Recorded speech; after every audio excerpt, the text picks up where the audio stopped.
আসবার কালে কি জাত ছিলে, এসে তুমি কি জাত নিলে।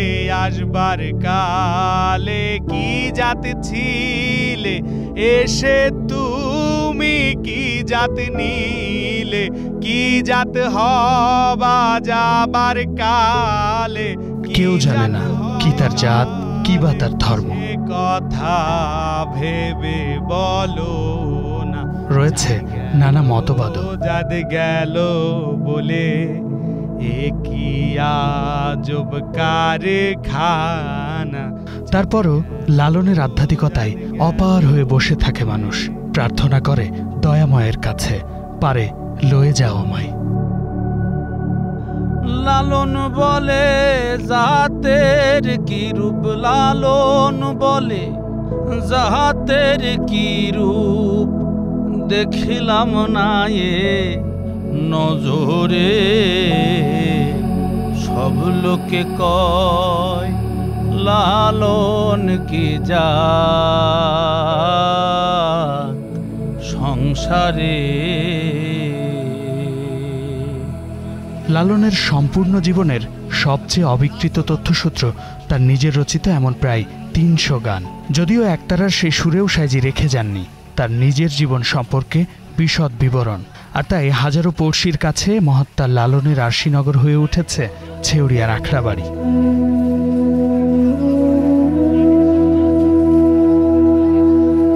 আমি ছিলাম কোথায়, এলাম হেথায়, আবার যাব কোথায়, সদা ভেবে মরি।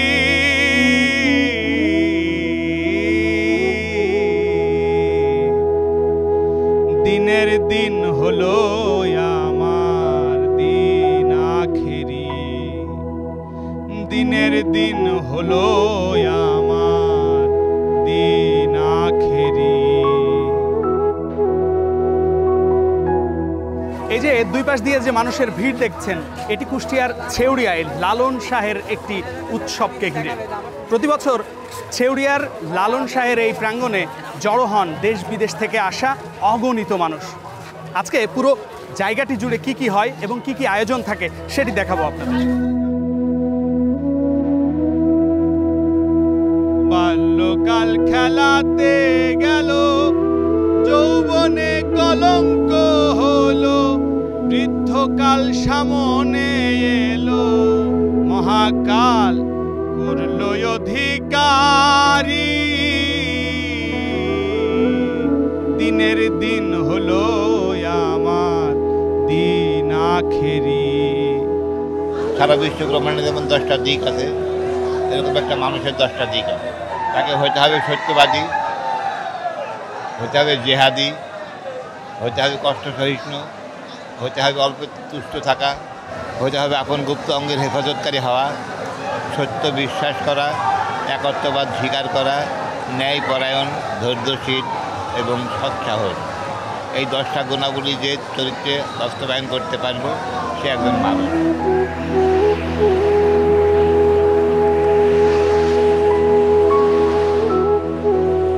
যাকে তীর্থযাত্রায় সঙ্গীরা মৃত ভেবে নদীতে ভেলায় ভাসিয়ে দিয়েছিল, শেষে সেই মৃত ঘোষিত লালন ভাসতে ভাসতে ভিড়েছিলেন ভাটিপাড়ের এই তীরে।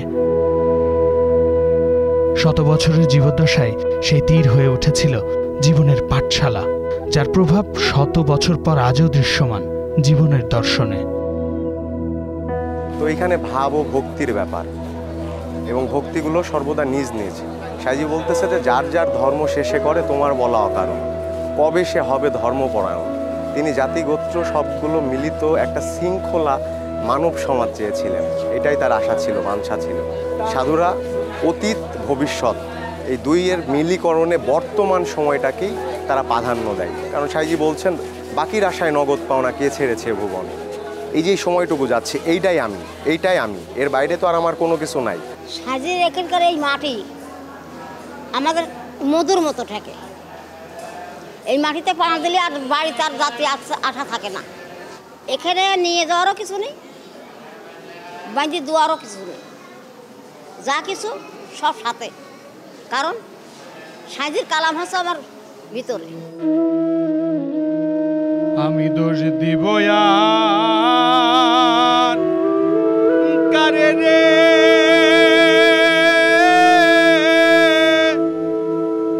আপন মনের দোষে আমি পড়লাম রে ফেরে।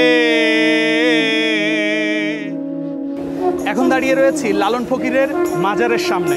মাজারের মূল কক্ষের ভেতরে দুইটি কবর, একটি লালন ফকিরের পালিত মায়ের আর অন্যটি লালন ফকিরের। এবং এর বাইরে যেগুলো কবর আছে সেগুলো তার নিজ হস্তে মুরিদ করা বেশ কয়েকজন ভক্ত অনুসারী।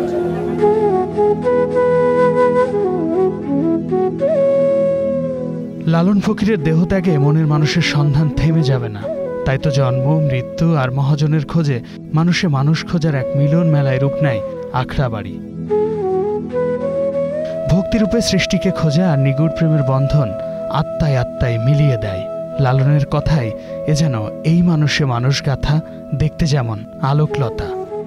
পাখি কখন যেন উড়ে যায়, একটা বদ হাওয়া লেগেছে খাসায়, পাখি কখন যেন উড়ে যায়। এতে আমরা বুঝি যে আমাদের পৃথিবীতে জন্মগ্রহণ হয়েছি, আবার চলে যেতে হবে। চলে যে যাবো কোথায়, সেই ভাবটা আমাকে জানতে হয় সাজির গানের মাধ্যমে। যে আশায় হবে আশা,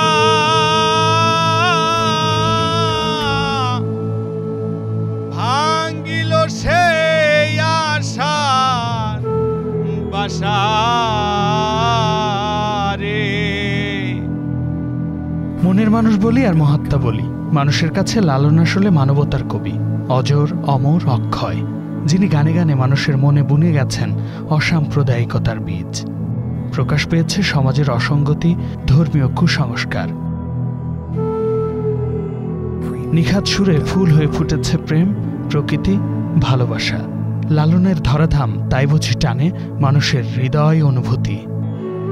বড় সংকটে প্রিয়াইবা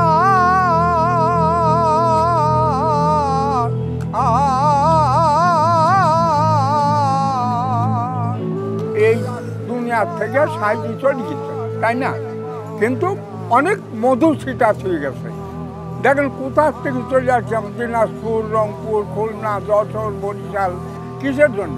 এই ফুল মধু ছিটা হয়ে গেছে, সেই ঘিরানে, সেই টানে আমরা আসছি।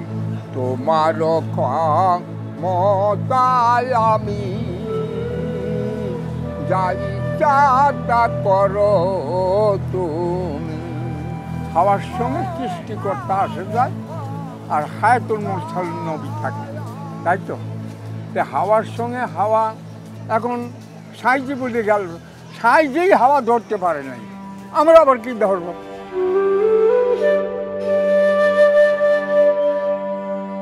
ঋতুর পালাবদলের মতো গাছের পাতা ঝরে, ফুল ফোটে, ধরে ফল, সেই ফল হয় পরিপক্ক।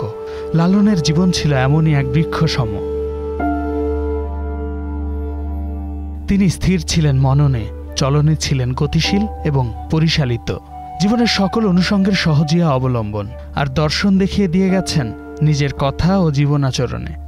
মানুষকে ভালোবাসে, সত্য কথা বলো এবং সত্য পথে চলো, এটাই তার মূল আদর্শ, মূল মেসেজ।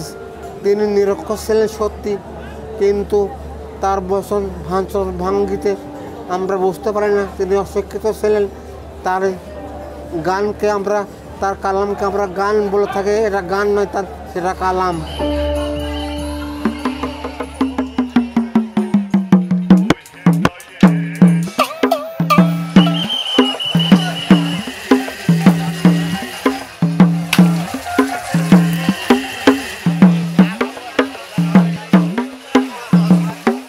শামীম বিশ্বাস, স্টার নিউজ, ছেউড়িয়া, কুষ্টিয়া।